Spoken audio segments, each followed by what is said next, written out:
Монгол Ардын хувьсгалт намаас материалын үйлгийг хариулан хэмнэх талаар явуулж байгаа бодлогод хоёр дахь түүхийдийг ашиглах асуудал чухал суурь эзэлж байна.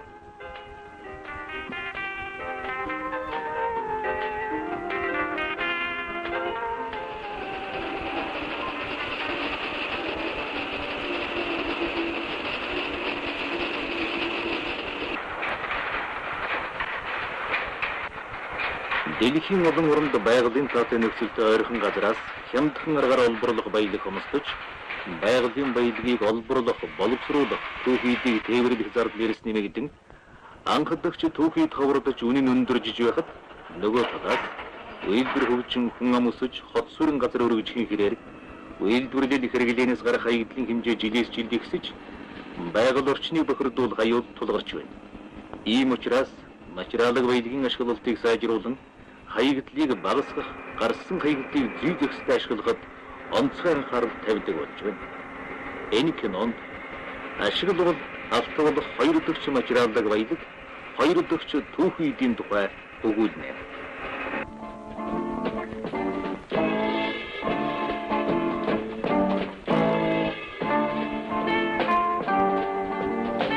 Аливаа бүтээгдэхүүн үйлдвэрлэх, ажил гүйцэтгэх явцад бий болсон хэрэглээний анхны чанар нь бүрэн буюу хэсэгчлэн алдагдсан түүхийд материал, хагас боловсруулсан бүтээгдэхүүний үлдэгдэл нь үйлдвэрлэлийн хаягдал болдог. Эдэлж хэрэглэх явцад биеийн буюу мараалын илэгдэлд орж хэрэглээний шин чанар нь алдагдсан аливаа эдэл хүн эд материалыг хэрэглээний хаягдал гэдэг. Хэрэглээний хаягдал нь үйлдвэрлэлийн хэрэглээ болон хүн амын ахын хэрэглээний аль алнаас нь гарна.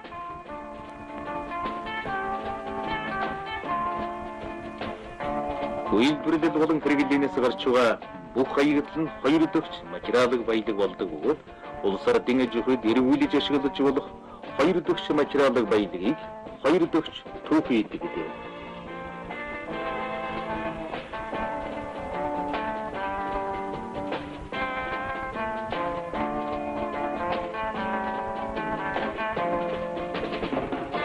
Хоёр дахь түүхийдийг оновчтой ашиглахын тулд их үүсвэр нөөц ашиглах чиглэлийн наривчлан судлан тогтоож шаардлагатай арга хэмжээ хэдийн төлөвлөгөө урт хугацааны програмтайгаар авч хэрэгжүүлэх нь зүйтэй.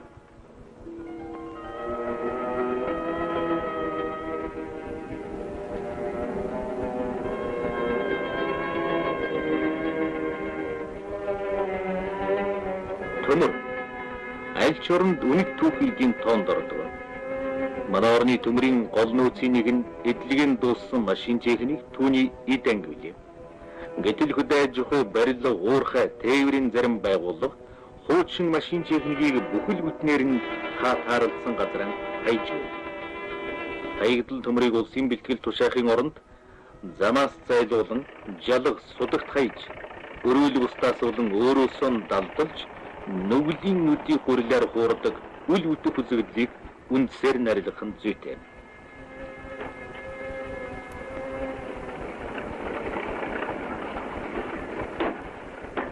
Байгалийн хөдрийг хайлуулснаас хаягдал төмрийг хайлуулах нь 3 дахин, хаягдал хөнгөн цагааныг хайлуулах нь 6 дахин, хаягдал зэсийг хайлуулах нь 5 дахин тус хямд байдаг байна. Ийм эд төрөл бүрийн хуучин төмөр юуны өмнө хар төмрийг багахан хүчин чадалтай төмөр хайлах завод байгуулан ашиглах нь манай орны хувьд тохиромжтой.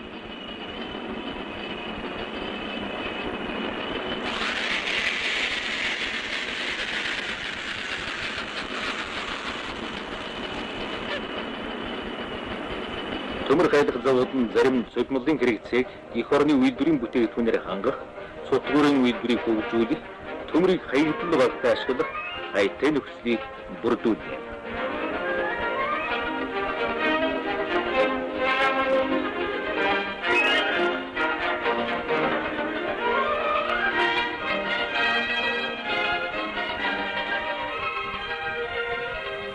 Арис ширний төрөл бүрийн хаягдлыг химид ширэх, халимын савуу, уургийн бодис, арис ширэн бүтээгдэхүүн үйлдвэрлэхэд ашигладаг. Савхины өөцийг хэрхэн ашиглаж байгаа талаар савхин жижигдлийн үйлдвэрийн аялалчин Доломсронгийн ярихыг сонсъё. Манай үйлдвэр нь жилдээ 100 гаруй тонн шиврээд 10 гаруй тонн хором юут, 5 тонн шевроны өөц ашиглан 10 гаруй сая төгрөгийн 40 гаруй нэр төрлийн бүтээгдэхүүн үйлдвэрлэн 52%-ийг экспортод гарган ажиллаж байна. Би хэмнэлтээс хэмнэлт гаргах уран дор 12.5-ыг харьцах нь 3.5 см-ийн хэмжээтэй үеийн цамцны эсвэрийн явцад өөлөгдөн хаягдж байсан хэсгийг эргүүлэн ашигласнаар нэг цамцанд орох 373 ширхэг деталаас 28 ширхэг деталь хэмнэснээр 16 ширхэг цамцнаас нэг цамцны метраар хэмнэж болох санаачлаг гарган ажилласан. Ингээд өөрийн дуршлагыг бусдад эзэн сүйдэн ажилласнаар жилд 102 ширхэг цамцыг хэмнэсэн метраараа үйлдвэрлэж байна. Аялалчин Дулуунсрангийн ярианаас үзэхэд саяхан хаяж байсан өөдсөөр залуучуудын гоёлын хавтас экспортын бүтээгдэхүүн хийдэг болсноор зогсохгүй өөдснөөс өөдсийг ашиглаж болох нь харагдаж байна.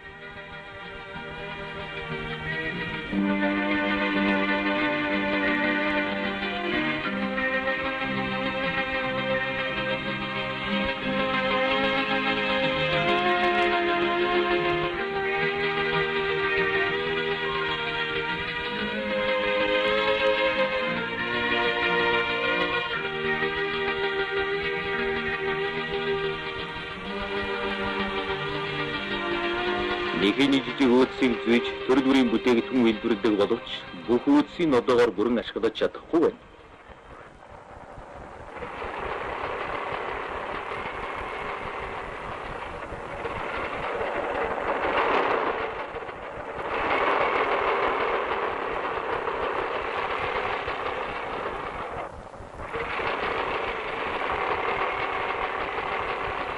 Нэхэний өөдсийг бүрэн ашиглахын тулд түүгээр хийх бүтээгдэхүүний нэр төрөл тоо хэмжээг нэмэгдүүлэхийн зэрэгцээ өндөр насны зөвлөл, хөдөлмөрийн нөхөрлөл, ард иргэдэд худалдан борлуулж байх нь ашигтай.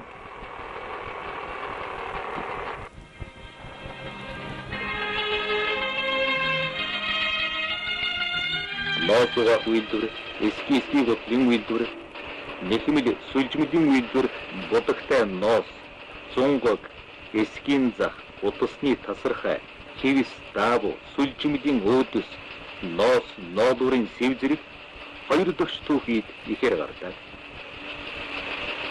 Эдгээр хоёр дахь түүхийдийг улс ордын аж ахуйд бүрэн эргүүлж ашиглах бололцоотой энэ хийсэн бүтээгдэхүүнээс харагдаж байна.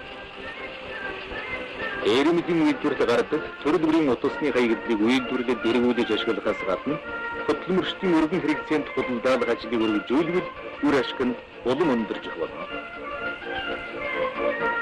Ноос боловсрол үйлдвэрлэлээс гарч байгаа ноос усны хаягдлыг эски үйлдвэрлэхэд ашиглаж байна. Гэвч эски хийхэд хэрэглэж болох бүх хаягдлыг бүрэн ашиглаж чадахгүй байна.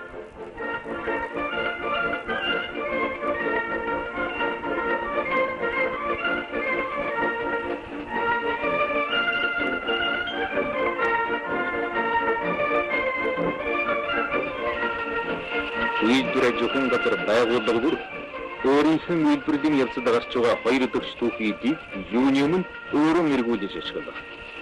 Ашиглах ямар ч бололцоогүй бол хэрэгцээтэй газарт нь нийлүүлэх. Улсын бэлтгэл тушаах үүрэгтэй. Энэ бол манай орны үйлдвэр аж ахуйн газар байгууллагаас гарах аливаа хаягдлыг ашиглахлаар баримтлах үндсэн зарчим билээ.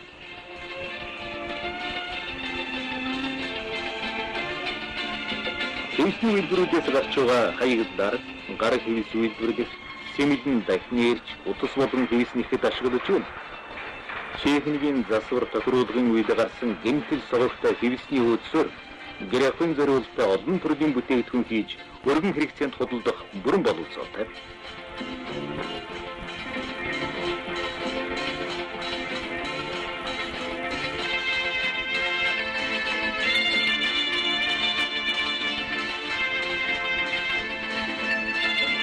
Үйлдвэр аж ахуйн газруудын дэргэд хоёр дахь түүхийдээр бүтээгдэхүүн үйлдвэрлэх цех тасаг бригадыг олноор байгуулах нь үйлдвэрлэлийн хаягдлыг ашиглах гол хүчин зүйлийн нэг юм.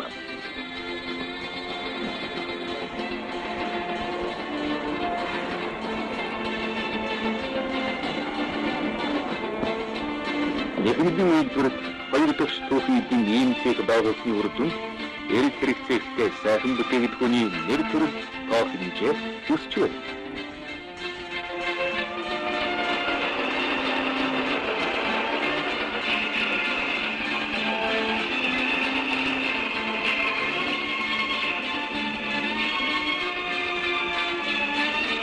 хоёр дахь түүхийдийг ашигласнаар үйлдвэрээ зөвхөн газрыг түүхийд материалаар хүн амыг өргөн хэрэгцээний бүтээгдэхүүнээр хангах шин зам нээгдэж байна. Сүлжмэлийн үйлдвэрийн эсгүүрээс гарч байгаа өөдөс хаягдлаар хүүхдийн хувцас, төрөл бүрийн жижиг эдлхэн хийхээс гадна хөвж, утас болгон ашиглаж байна. Хоёр дахь түүхийд ашиглахад чөдөр тушаавалж байгаа аливаа саад, аж ахуйч биш байдгийг арилгах явдал хамгаас чухал болж байна. Ажил ихтэй, алдагдaltaй гэж хаширан хойшсон хоёр дахь түүхийдийг бэлтгэх ашиглах ажлаас сухарх явдал албан байгууллага хариуцлагатны дунд ань бүхтэй хэвээр байна. Өргөн хэрэгцээнд зөвхөн хоёр дахь түүхийдээр хийсэн бүтээгдэхүүн төдийгүй төрөл бүрийн хоёр дахь түүхийдийг худалдаг болох хэрэгтэй. Гартаа дүйтэй хүн байвч юм хийх материалаар дутагдж байхад хоёр дахь түүхийдийг хог дээр хайж, галд шатааж, газар булж, устгаж байж болохгүй. Эрмэд, сүлжмэд, нэхмэд хэвсний хаягдал утас шир, сав, нэхий, даавны үтсийг хүн амд худалдвал үүнийг даган үйлдвэрлэлийн үндсэн материал үргдэх үүд хаалга нээгднэ гэж айх хүнж гарч байна. Ийм хуучин сэтгэлгээг халж, хууль дүрмэж шинжлэх цаг болжээ. Манай оронд эвэр туурай, цус, сэвс, яс техникийн тус, харьсны гол, төрөл бүрийн булчирхай, нуус зэрэг олон төрлийн хоёр дахь түүхийдийг ашиглаж байна. 1 тонн яснаас 500 кг ясны гурил, 100 кг савуу, 40 кг техникийн тус, бусад бүтээгдэхүүн гарган авч байна. Гэтэл ясны нөөцийг бүрэн ашиглахгүй ялангуяа дудааны үйлрэл хүн амын ахын хэрэглээнээс гарах ясыг улсын бэлтгэл авч чадахгүй байгаа ноцтой дутагдал нийт аймаг хотод орсоор байгаатай хэдий хүртэл зуурдах байна. Мах идэхтэн уургач мөр шиг, яс тушаахтан ургаахад шиг байж болох байна. Мадын үрэг бүрэг мундаглаж гурил хийхин зэрэгцээгээр бэлэг дурсгалын зүйл хийж байна.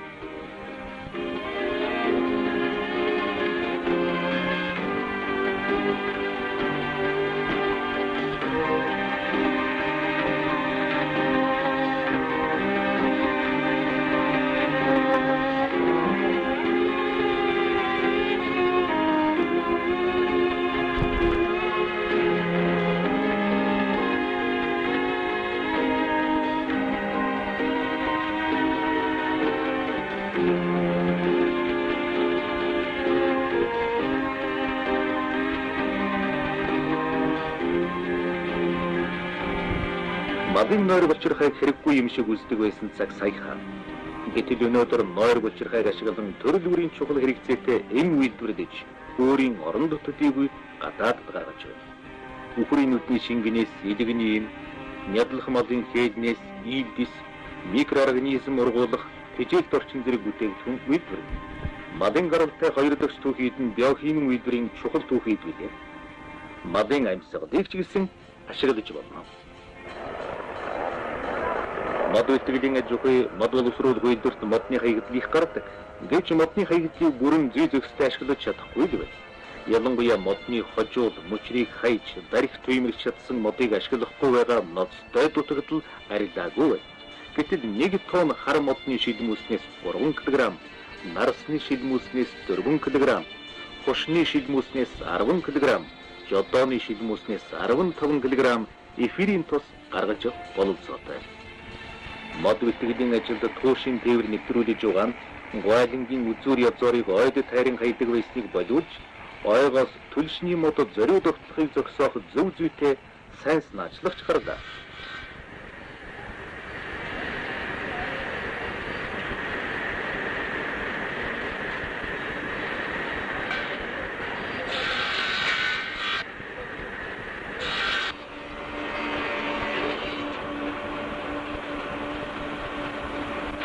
Гуайлангийн үзүүр, бөөр банз, уурган зах, зүсмэлийн өөдөс, хайрцгийг технологийн цавчлас үйлдвэрлэлд хэрэглэж байна.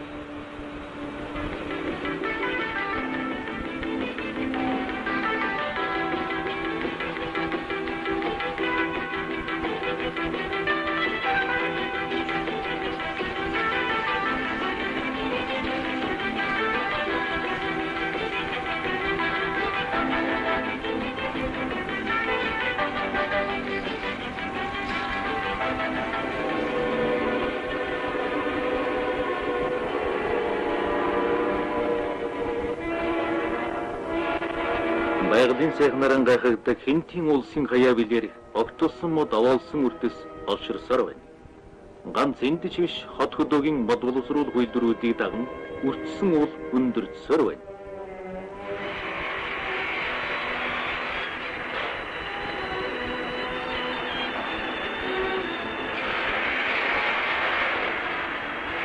Гэтэл үрдэс зоргодсон хавтан эслэгээс хавтан зэрэг ямар сайхан бүтээгдэхүүн болдгийг энэ зургаас хардаа.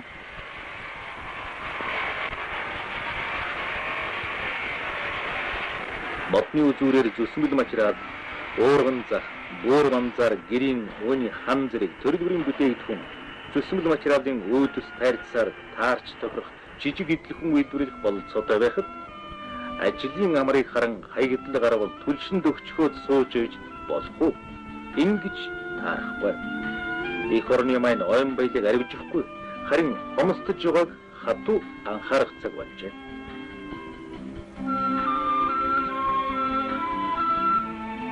Хүн амын ахын хэрэглийн хоёр дөгч түүхийдийн хизээч барагдахгүй багасахгүй байнгын ундрагын нэг үлээ. Манард түмэн ахын хэрэглийнээс гарах хаягдлыг ариг гамтай ашиглаж ирсэн уламжлалтай. Малчид аргал хөрцөнг түлшинд хэрэглэж ахын хэрэглийнээс гарсан хүнсэн зүйлийн хаягдлаар хотч нохоогон тижээж элэгдэж хуучирсан ховтос эскийн авцсаар аргал түлшин бүтээж эцсийн хүртэл ашигладаг.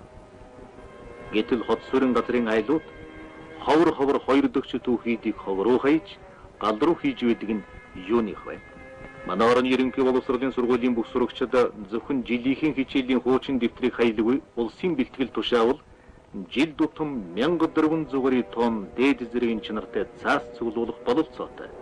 Энэ бол бага тоо биш.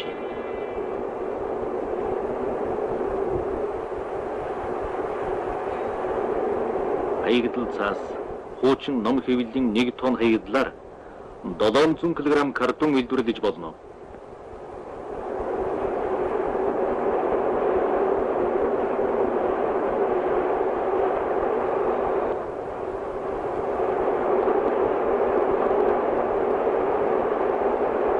Картоноор хайрцгийг хийд модоор хийснээс хөдөлмөр зарцуулалт өөрийн өртөг хямдрахын дээр хайрцгийг хийхэд зарцуулах модыг 5 дахин хэмнэж олон зуун ургаан модыг огтлохгүй байх боломж олгож байгаагаараа манай орны ойн баялагийг хамгаалахад чухал хувь нэмэр болж байна.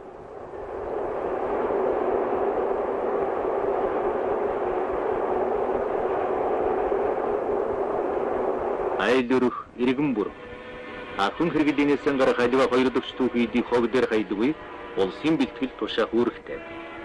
Хүн амын ахын хэрэглийнээс гарах хоёр дөгч түүхийдийг материал техникийн хангамж худалдаа бэлтгэлийн байгууллагууд хог дээр хаягахаас өмнө улсын бэлтгэлд байжлан авдаг байх ёстой. Энэ бол манай оронд хүн амын ахын хэрэглийнээс гарах хоёр дөгч түүхийдийг ашиглах үндсэн зарчим юм. Ахад орнуудын туршлагаар хоёр дөгч түүхийд хүлээн авах цэгийг хүн амд аль болох ойр олноор байгуулж ажилуулах хэрэгтэй. Мэргэжилтнүүд хот сүрэн газрын хогийн 80%-ийг дахин боловсруулж, үйлдвэрлэлд эргүүлж ашиглах боломжтой гэж үздэг байна. Үйлдвэрлэл болон ахын хэрэглээний хаягдал шилэн савыг улсын бэлтгэлд авч байгаа боловч зам зур овоогүйе энд тэнд шилэн лонх хаягдсаар л байна. Хагарахай шилийг ханын өнгөлгөөний хавтан болон барилгын зарим материал үйлдвэрлэхэд гол түүхийд болон ашигладаг. Болон тоосгоор байшин босгож болно. Гэтэл ханы материалын үйлдвэрээс гарч байгаа тоосгоны хагарахыг хээр хайж байна.